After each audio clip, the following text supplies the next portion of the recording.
सवाल ये पैदा होता है कि अपनी औलाद होने के बावजूद सगे चचाओं को इस मासूम के अगवा की जरूरत क्यों पेश आई, और वो कौन से अवामिल थे जो इस काबिल मजम्मत वारदात का मूजिब बने। सर, हमने कोई अगवा नहीं किया, हम मजदूर तबका लोग हैं, ठीक है, मजदूरी करते हैं। मैं एक ठेकेदार था, लेकिन आजकल मैं रेडी लगा रहा हूँ सिर्फ अपनी भाभी की बदौलत। मेरा सारा कारोबार तमाम का तमाम तबाह हो चुका है, समझ गए। ये झूठे केस ने हमारे को तबाह और बर्बाद कर दिया। और ये बच्चा गुम हुआ था, साबरी चौक 11 नंबर गली से मिला है, पुलिस ने हैंड कवर किया है। उसमें हमारा कोई भी जिक्र किसी किस्म का भी नहीं है।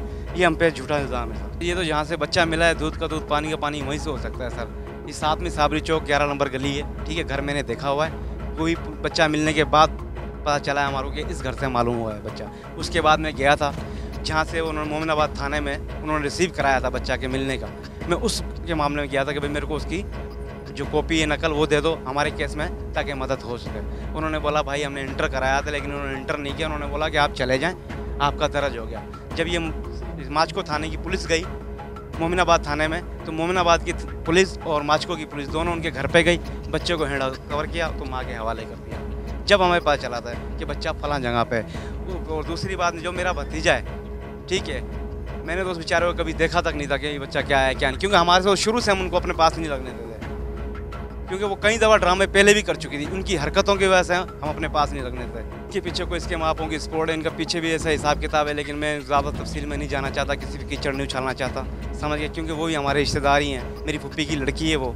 लेकिन वो कौन सी दुश्मनाई निकाल रही है हमारे से, वल्लाह आलम, मुझे इल्म नहीं है चीज़ का। बाकी हमने तो आज तक कोई ऐसा काम नहीं किया, ठीक है। आप अहले मोहल्ला से हमारी तहकीकात कर लें, अगर हम कसूरवार हैं तो जो चोर की सज़ा है वो हमारी सज़ा है। नहीं साहब, ये गलत झूठा है। मैं इनको उनके साथ रहता था, उसकी मेहर करता था, मैं हर काम में उसके साथ रहता, समझे ना। मेरे बच्चे हैं, वो मेरे अंदर रोता है साहब। मैं 10 साल हो गए उनके साथ मुसीबत काट रहा था, समझे ना।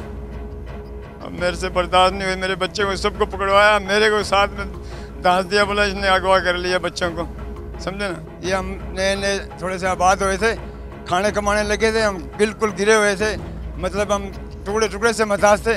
इन लोगों ने सही देख लिया हमारे यहाँ कामगार, ये मकान बना लिए, ये क्यों आबाद हो गए, ये समझे ना सर। हमारे साथ ये जास्ती हुई है, बिल्कुल मेरे बच्चों के साथ जास्ती हुई, मेरे साथ जास्ती हुई है सर। मेरे दिल से बिल्कुल चले गए ये, और मेरे को बार बार फ़ोन करती है। मैंने फ़ोन भी रख दिया सर, मैं कोई गलत बात नहीं निकल जाए, मैंने फ़ोन अपना उठा के फेंक दिया। जिनके खुद के अपने कई बच्चे हों और जिनके पास खिलाने के पैसे कम हों, उसको क्या ज़रूरत पड़ी है कि किसी दूसरे के बच्चे को अगवा करेगा, और क्यों?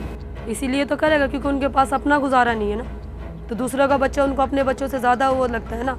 मेरा बच्चा 4 साल पहले, इसके यार दोस्त है, कोई मुझे नहीं मालूम, इन्होंने मेरी वालदा से जिक्र किया था कि ये बच्चा हम खूबसूरत है और इसका मियाँ तो है ही नशई मुवाली जो भी है, मगर ये हमारा बच्चे की ज़िंदगी बन जाएगी, हम बेऔलाद को दे देते। अम्मी ने बोला मेरी बेटी के पास सिर्फ 2 बेटे ही हैं, एक ये लड़का है, एक ही है, 3 बेटियाँ हैं, तो मेरी बेटी ऐसा क्यों करेगी, तुम ऐसे काम नहीं करना। मेरी बेटी अपने बच्चों के लिए जी रही है, इसके दुनिया में उसने कुछ नहीं औलाद के सिवा देखा। कह रहे नहीं फुप्पी, मेरे अब्बू ने भी तो किया था, बड़े वाला लड़का जो उसका मेरा जेठ है ना बड़ा, उसने काफ़ी अर्से पहले मेरे जेठ को किसी को दिया था, तो केस करके वो ले लिया उनका, यानी कि ख़ानदानी पेशा, बच्चे दे देना और ले लेना।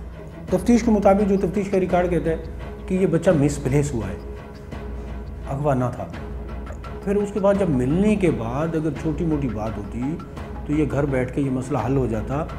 तो एक भाभी अपने देवरों के हो क्यों खाम खा बच्चा मिलने के बाद भी चालान करा रही है ना, जबकि बच्चा मिलने के बाद उनको एक दूसरे को इकट्ठे एक हाथ में हाथ डाले अपने घरों में चले जाना चाहिए था। जबकि इस औरत का जो अपना शोहर है वो नशई है, जबकि वो कोई रोज़गार भी नहीं करता है, तो उसको तो देवरों का सहारा चाहिए था।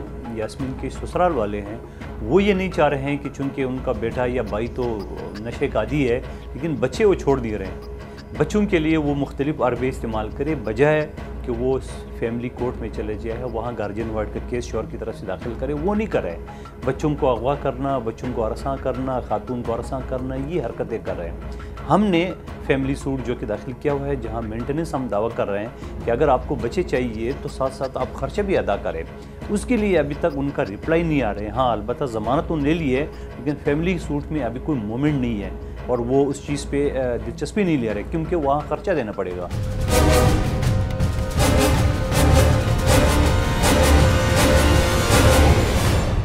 मकाम अफसोस है कि यास्मीन नामी इस बाहिम्मत खातून के सर पर मिजाजी खुदा का साया होने के बावजूद उसके 5 मासूम बच्चे यतीमी का बोझ उठाए जिए जा रहे हैं, महज इस उम्मीद पर कि शायद किसी दिन रब्बे जुल जलाल उनके बाप को उनकी जानिब फेर दे।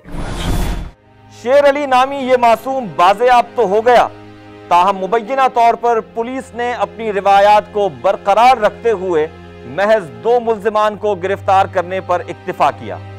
यास्मीन के दावे के मुताबिक बकाया मुल्जिमान ने पहले ही पुलिस को अपनी बेगुनाही का सबूत किसी लिफाफे में रखकर पेश कर दिया था।